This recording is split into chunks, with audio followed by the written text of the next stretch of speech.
வணக்கம். வள்ளுவர் ஆரம்பித்ததை நிறைவு செய்து வைத்த கவியரசர் கண்ணதாசன். என்ன பாடல், என்ன படம்? இது குறித்து தான் பார்க்க போறோம்.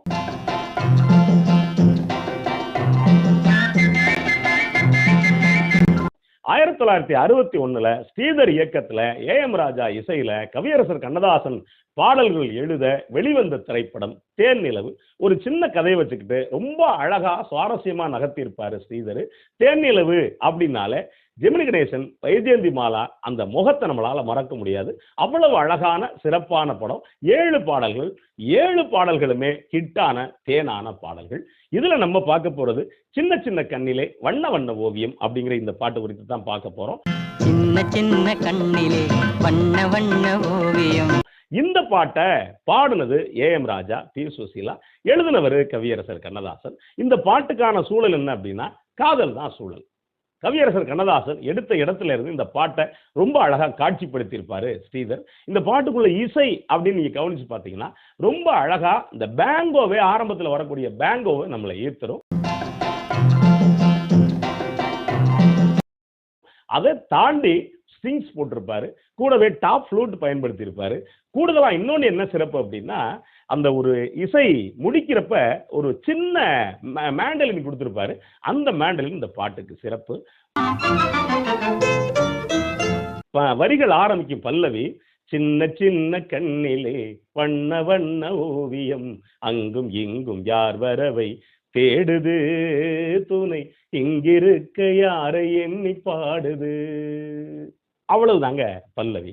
என்ன அப்படின்னா நான் பக்கத்துல தானே இருக்கேன், எங்க சுத்தி நீ தேடுற அப்படின்னு ஒரு காதலன் சொல்றான். இப்ப சரணத்துல ஒரு சிறப்பு பண்ணியிருப்பாரு கவியரசர். என்ன அப்படின்னா காதலன் ஒரு கேள்வி கேட்பான். அந்த கேள்வி கேட்கிற அந்த முதல் ஒவ்வொரு சொல்லா எடுத்து அப்படியே காதலி பதில் சொல்றது மாதிரி கொடுத்திருப்பாரு. என்ன அப்படின்னா அள்ளி தண்டு போலவே துள்ளி ஆடும் மேனியில் வெள்ளி நிலா அள்ளி கொண்டதோ அதில் புள்ளிமையில் பள்ளி கொண்டதோ அப்படின்னு இருப்பாரு. தண்டு போலவே துள்ளி ஆடும் மேனியில் வெள்ளி நிலா அள்ளி கொண்டதோ. இந்த வெள்ளி, அள்ளி, புள்ளி இது இருக்குல்ல, இதை எடுத்து அப்படியே பெண் என்ன சொல்லுவா அப்படின்னா புள்ளி போடும் தோகையை வெள்ளி வண்ண பாவையை அள்ளி கொண்டு போகலாகுமோ, நீயும் கள்வனாக மாறலாகுமோ அப்படின்னு இருப்பார். இது ஒரு வார்த்தை விளையாட்டு, அதே நேரத்துல அழகா இருக்கும். அடுத்து இப்பதான் நான் சொல்லக்கூடிய வள்ளுவனுடைய குரல். இந்த குரல் வள்ளுவன் எப்படி சொல்லியிருப்பான் அப்படின்னா ஒரு பெண் நடந்து போறா, வள்ளுவனுக்கு அவளை பார்த்த உடனே பரிதாபமா பாவமா இருக்கு. என்ன அப்படின்னா அனிச்சம் பூன்னு சொல்லக்கூடிய ஒரு மென்மையான பூவை காம்ப கிள்ளாம தலையில சொருகிட்டு போறான். வள்ளுவன் பயந்துடுறான், ஐயோ இப்படி போறாளே, ஒருவேளை அந்த பூவை அந்த காம்ப கிள்ளாம போறதுனால அவளுடைய இந்த பாரம் தாங்காம அவ இடுப்பு ஒடிஞ்சு போயிருமோ, என்ன கதியா ஆவாளோ அப்படின்னு வள்ளுவன் ரொம்ப கூடுதலாவே காதலியை பார்த்து பயப்படுறான். என்ன குரல் அப்படின்னா அனிச்சம்பூ கால்களையால் பெய்யால் நுசுப்புக்கு நல்ல படாபரை அப்படின்னு இருப்பான் வள்ளுவன். வள்ளுவன் இதோட நிறைவு செய்யல, என்ன ஆகுமோன்னு வச்சிருப்பான். இந்த ஆகுமோங்கிறதுக்கு பதில் சொல்லி கவியரசர் கண்ணதாசன் முடிச்சிருப்பார். பின்னி வைத்த கூந்தலில் முல்லை பூவை சூடினால் அன்ன நடை பின்னல் போடுமா, சிறு மின்னலிடை பூவை தாங்குமா.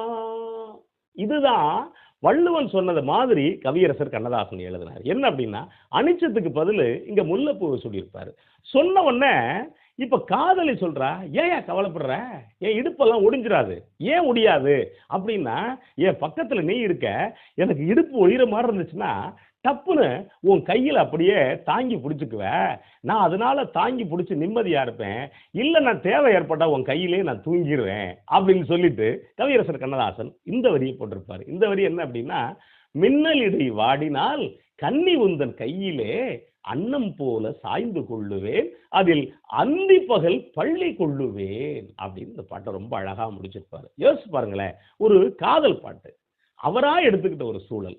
இந்த சூழல்ல வள்ளுவனை கொண்டு வந்து வள்ளுவன் சொன்னதுக்கு நிறைவு செஞ்சு இந்த பாட்டை ரொம்ப அழகா முடிச்சிருப்பாரு. பாட்டை கேட்டு பாருங்க. நன்றி, வணக்கம்.